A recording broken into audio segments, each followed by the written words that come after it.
ассалому алайкум бинандагони гиромӣ. ин барномаи дар мавзӯи рӯз аст ки манзури шумо мегардад.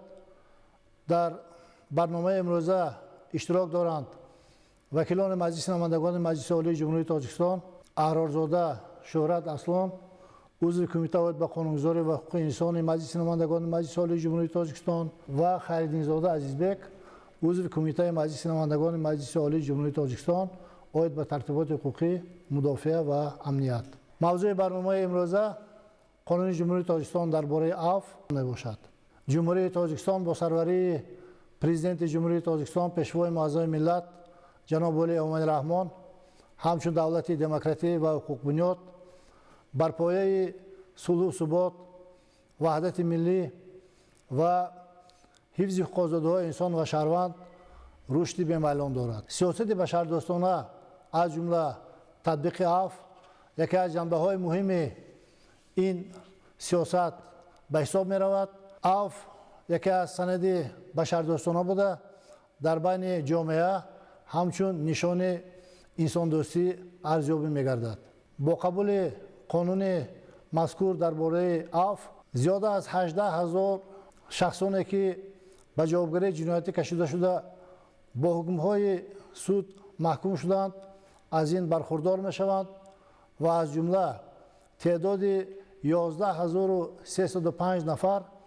аз ҷойҳои маҳрум сохтан аз озодӣ озод мешаванд ва аз муассисаҳои сукунат озод мешаванд. дар баробари ин шумора 6733 нафар маҳкумшудагон ки адои ҷазоро доранд, муҳлати адои ҷазои онҳо кам карда мешавад. тибқи талаботи моддаи 1 қонуни мазкур аз адои ҷазои маҳрум сохтан аз озодӣ ва ҳамзамон аз дигар намуди ҷазоҳои ба маҳрум сохтан аз озодӣ алоқаманд намуда, новобаста аз муҳлати таъини ҷазо шахсони зерин озод карда мешаванд. якум, занҳо новобаста аз синни сол. дуюм, ноболиғон. сеюм, нисбати мардони аз синни соли 55 сола боло. мехостам шумо дар атрофи кам кардани муҳлати адои ҷазо ки дар қонуни афв пешбинӣ шудааст шарҳ дода шавад. моддаи 4 ки тафсиршавандаe ки дар қонуни мазкур омадааст бевосита ба маҳкумшавандаҳое ки ба ҷиноятҳои қасдона содир кардаанд, онҳо аз адои ҷазо озод карда мешаванд. яъне ҷиноятҳои қасдона содиршуда тибқи талаботи кодекси ҷинояи ҷумҳурии тоҷикистон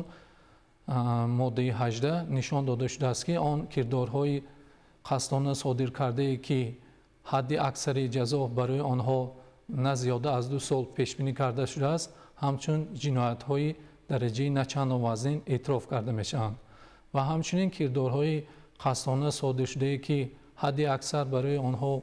то 5 сол маҳрум сохтан аз озодӣ пешбинӣ карда шудаанд, ҳамчун ҷиноятҳои дараҷаи миёна эътироф карда мешаванд. кирдорҳои қасдона содиршудае ки ҳадди аксари ҷазо барои онҳо 12 сол зиёд намебошад, ҷиноятҳои вазнин эътироф карда мешаванд. кирдорҳои қасдона содиркардае ки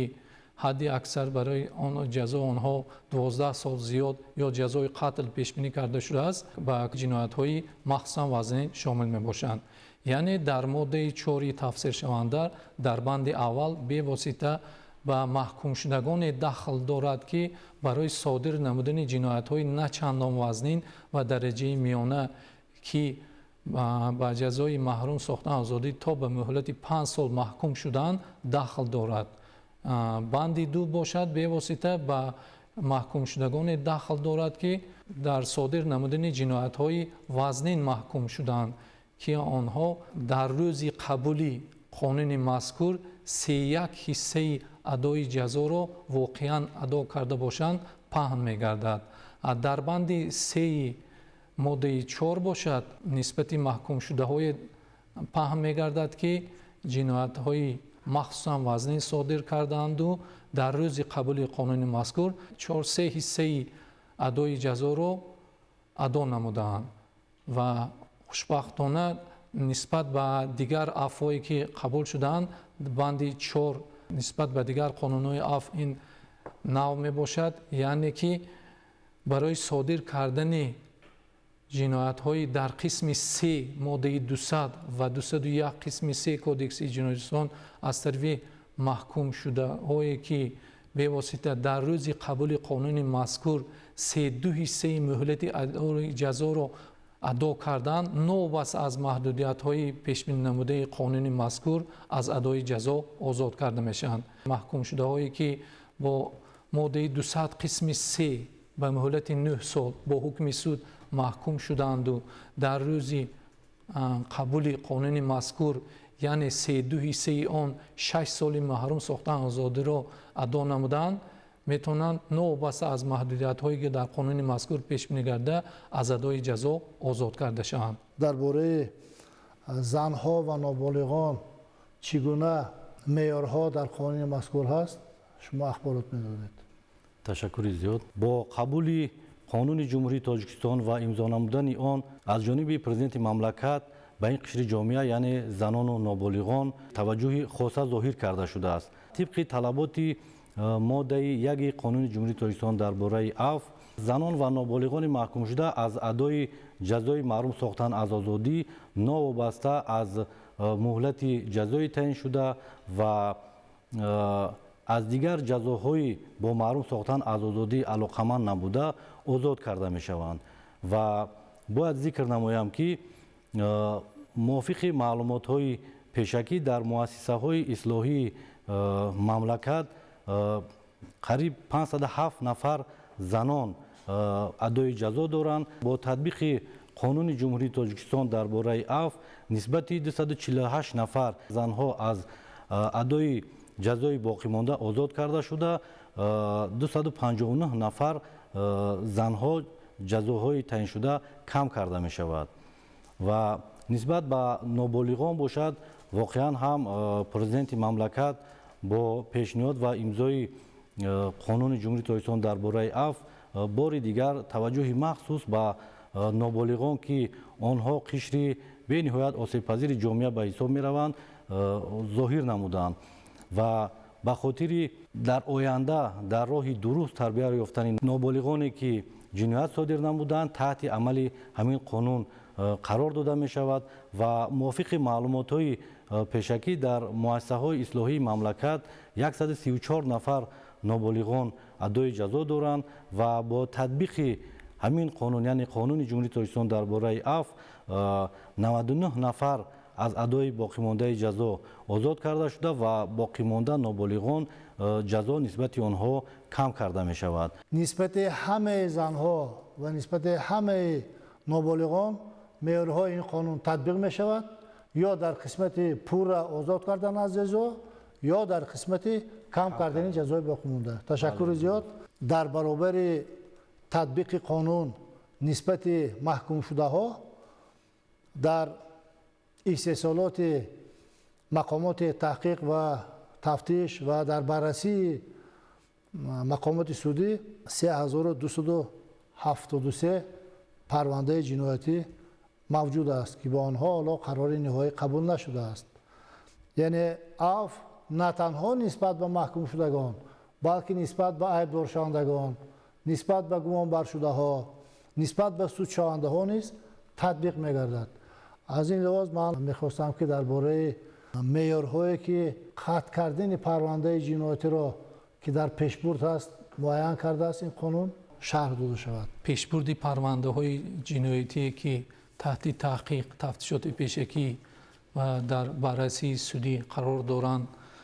و همچنین از طرف سودها تا به قبول گردیدن قانون موردی بررسی قرار نگرفتند ختم کرده می شود که دایره شخصان از چند بند عبارت می باشد که به واسطه در بند یکمی آن نفران محکوم شدگان و شخصان فرا میگیرند که در ماده 1 قانون مذکور نشان داده شده است. نفری که پرونده جنایتی که نسبتش تفتیش می شود مهلت ماکسیمالی جزا 5 سال است، این به گروه جنایت‌های درجه میانه داخل می شود، آنها پورا از عفو برخوردار می شوند. تشکر زیاد. бинандагони гиромӣ, албатта содир намудани ҷиноят оқибатҳои муайяни манфии ҳуқуқӣ дорад ва дар истилоҳи ҳуқуқ мо инро доғи судӣ меномем ва доғи судӣ албатта баъзе оқибатҳои ҳуқуқӣ дорад ва то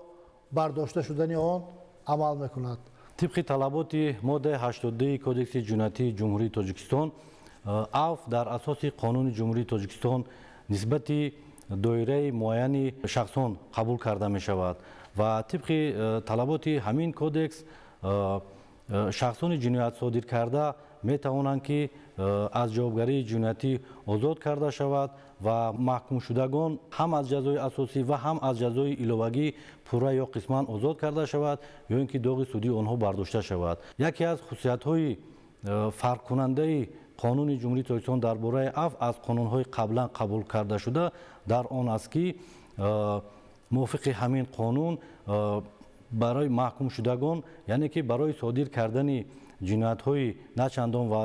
وزین و درجه میانه داغ سودی را می‌بردارد و باید قید نماییم که برداشتن داغ سودی طبق طلبات قانون جنایتی جمهوری تاجیکستان عاقبت‌های حقوقی جوابگری جنایتی را به اعتبار می‌داند. طبق طلبات ماده 13 قانون جمهوری تاجیکستان درباره عفو پیش بینی می‌نماید که نسبت هر یک شخص قانون مذکور یعنی در علاهیدگی قبول کرده می شود، تطبیق کرده می شود و شخصانی که در جستجو قرار دارند نسبت این شخصان به دعوت آنها قانون ذکر گردیده تطبیق کرده می شود. این یکی از خصوصیت های فرق کننده اساسی همین قانون عمل کننده نسبت به قانون های عفوی که قبلا قبول کرده شد به حساب می رود. این اولین مراتب است که در قانون آمده است که نفرانی که در جستجوی قرار دارند و با سبب‌های گوناگون از تعقیب جنایتی پنهان شدند، بیرون از جمهوری هستند یا که در جمهوری هستند، من بعد پرونده‌های جستجویی نسبت آنها پس از وقوع قانونی در آمدن قانون مذکور به پرسش آنها، به گرفتن رازیگی آنها و به دعوت کردن آنها قطع کرده می شود. با تشبث پیشوای معظم ملت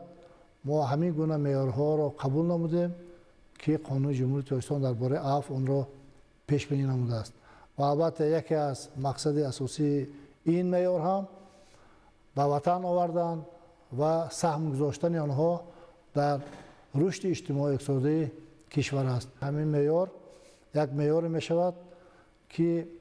محک اساسی برای برگشته به وطن آمدن و مشغول شدن با فعالیت مفید مهنتی می شود. با تطبیق عملی و پوره قانون جمهوری تاجیکستان درباره عفو آن نفرانی که در جایهای محروم ساختن آزادی قرار داشتند آنها نیز چون دیگر شهروندان مملکت می توانند که جشن عمومی ملی 35مین سالگرد استقلال دولتی را در فضای صلح و ثبات جشن گیرند و سهم ارزنده خود را نیز در پیشرفت و آبادی کشور گذارند. به واسطه در بند 5 ماده 5 قانون عفو مذکور پیش بینی گردیده است که پیشبرد پرونده های جنایتی که تحت تحقیق تفتیش پیشگی یا در سودها موردی بررسی قرار دارند قطع کرده میشن که طبق بند 5 آن عاید به جنایت هایی که تا روز قبول قانون مذکور از طرف شخصان در بندهای 7 8 و 9 ماده همین قانون صادر کرده شده پیش بینی گردند. یعنی که این بندهای 7 8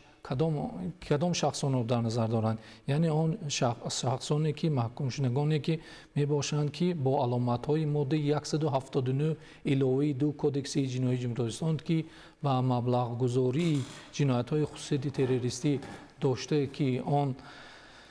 مبلغ گذاری تا 1000 سومانی را تشکیل می دهد نوبس از محدودیت های پیش بینی گردیده را در بر میگیرد و بند 8 آن باشد به واسطه با ماده های 200 قسم 3 بند و و 201 قسم 3 بند ب را در بر میگیرد که آن به واسطه با جنایت های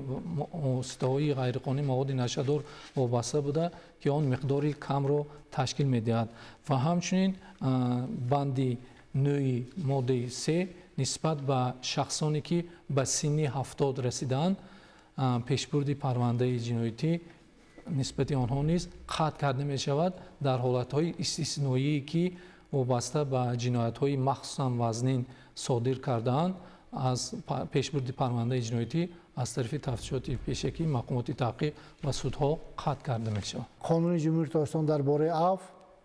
аз ҷониби президенти ҷумҳурии тоҷикистон ба имзо расидааст ва аз рӯзи нашр кардан